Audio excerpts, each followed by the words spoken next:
Right, good evening everyone, welcome back to the channel, thank you for stopping by.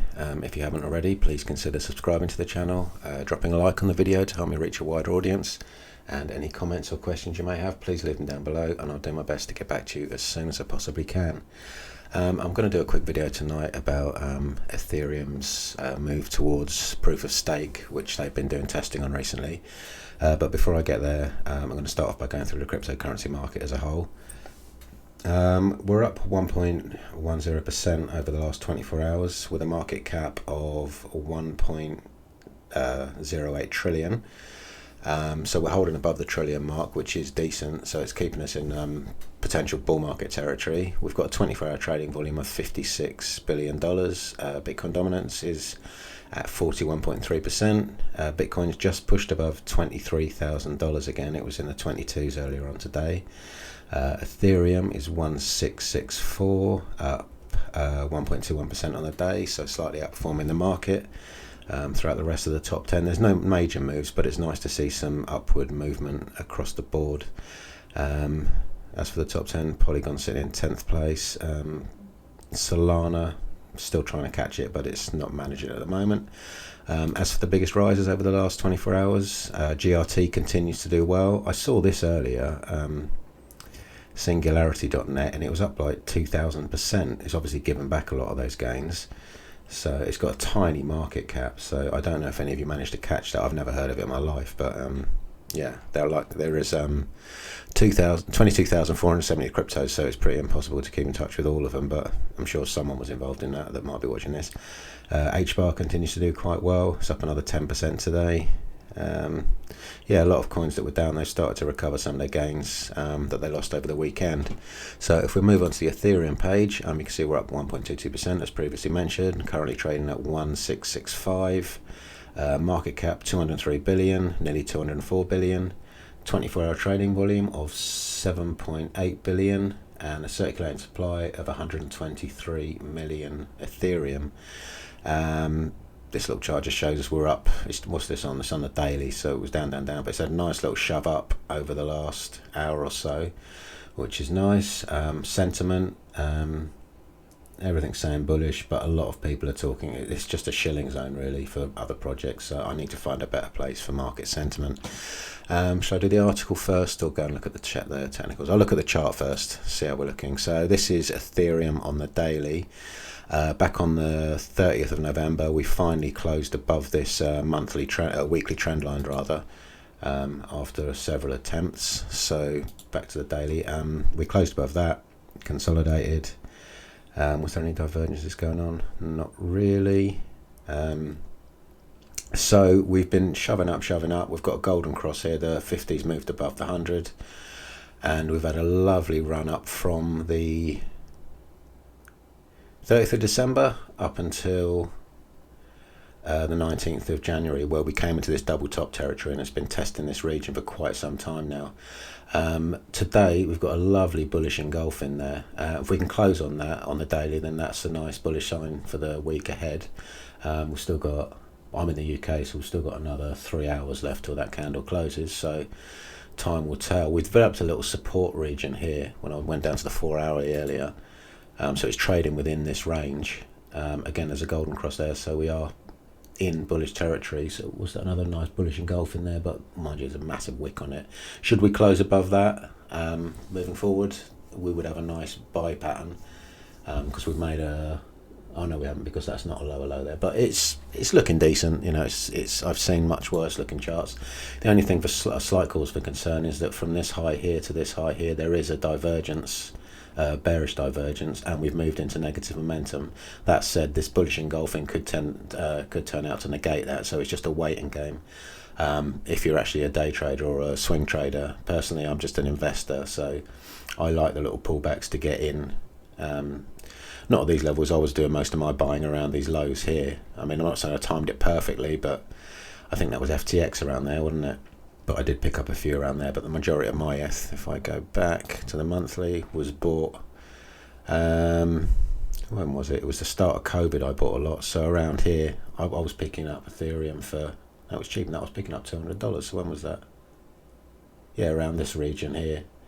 just when COVID kicked off, I started buying up Ethereum quite substantially, and when it went to $2,000, I took a lot of profit at 2,000. I kept some because I'd made considerable profits. I took some more profits up there, didn't sell everything. I've ridden down maybe a quarter of my bags all the way back down to here, and I've been rebuying in at these levels. But you should always take money off the table. I think holding on to all-time highs they're great, but it's it's just in unrealized gains. It's like a lot of people didn't sell Bitcoin at 69 grand, they even bought it there. But you can tell people, well, I was worth 5 million quid at this point, but you're not anymore, are you? So I'm waffling a bit. So let's move on to this article, because that's neither here nor there what I'm talking about. All I'm going to say is that there is a little bit of bearish divergence across these highs, but we do have this golden cross, and we've got a lovely bullish engulfing in play that will close in 3 hours. So moving on to the article, it's on CoinDesk. I'll link it down below because I'm struggling with my voice and I'm probably going to butcher this article. I've got a touch of the old man flu in the post, so apologies for my voice. So Ethereum Testnet processes first ETH staking withdrawals. The upgrade on the Zhejiang testnet was the first of 3 dress rehearsals for the much anticipated Shanghai hard fork. An Ethereum test network successfully simulated withdrawals of staked Ethereum for the first time, bringing the second biggest blockchain yet another step closer to its historic transaction to a fully featured proof-of-stake network. The upgrade was triggered at epoch 1350 at 3 o'clock UTC and finalised at 3:13 UTC. The testnet, known as Zhejiang, facilitated the withdrawal simulations early Tuesday after going live last week. According to an Explorer website set up to track transactions on the system, the test network was designed to provide developers with a dress rehearsal of the withdrawals similar to those that will happen on the Ethereum blockchain following its long-awaited Shanghai upgrade expected next month. Will it happen next month? Because it's been talked about for a long time and it seems to be getting delayed, but they seem to be quite dead set on this happening next month. On the Zhejiang testnet, partial and full withdrawals as well as BLS changes are included in the execution payload. Who's this? Barnabas Busa, if I've said that right, a DevOps engineer at the Ethereum Foundation, told CoinDesk, "We have a successful fork. BLS changes allow people to change their withdrawal credentials to properly process staked Ether withdrawals. Zhejiang is the first of 3 testnets to run through a simulation of Shanghai. Testnets duplicate the main blockchain and allow developers, users to test any code changes in their application in low stakes environments." Sorry, I lost my place. The next testnet upgrade will happen sometime in the next few weeks to Sepolia, followed by Goreli. I'm not sure if I'm pronouncing that right. Shanghai will be the first hard fork for Ethereum since it went through the merge in September, which officially marked the blockchain's first transition to a proof-of-stake network. The transition made Ethereum more energy efficient than when it used the proof of work system used by the Bitcoin blockchain. Sorry, that's why I'm going to link this article, because I'm butchering it. I'm exhausted and I'm not feeling very good. Under a proof of stake network, cryptocurrency is deposited or staked on the blockchain as a mechanism for helping to secure transactions. But until the Shanghai upgrade happens, the staking mechanism is one way. Users can put Ether in but can't take it out. The upgrade has become a highly anticipated event for the ecosystem. Crypto traders are paying attention to how Shanghai might move the market. Some traders believe that Shanghai will encourage more staking, while other traders believe that ETH will experience a price drop due to sell pressures caused when stakers rush to withdraw their long-held funds. It will be interesting because a lot of people, they're not going to be able to mine it in the way they have been before. So it's very, very interesting to see how this will play out. Personally, as an investor, not a trader, I don't generally trade cryptocurrencies, although I am thinking of getting in it because I've been doing a test account on Bybit and I'm doing quite well with it. Some of the stuff I brought over from my Forex trading, my methodology and system, it seems to give me, what's the word I'm looking for? The edge. Because if you've got an edge in the market, you can make money. Without the edge, you're going to be losing money. But yeah, so this is looking decent for me for a nice shove up. So if we go back to the weekly and see where our next stop could be, I don't see any clear resistance up until 22.59. I think I need to get my eyes tested. That's when the next clear resistance is. If we can push through this where we are now, you could call that a little bit of resistance, but this is much clearer to me. There was support, and that will become resistance. If we can break through that, then, well, are we in bull market territory? I'm not entirely sure. It's certainly looking a lot better than it has been for the last few months. If we look at market cap of the overall market, it's a ridiculous sentence. Look at the market cap of the overall market.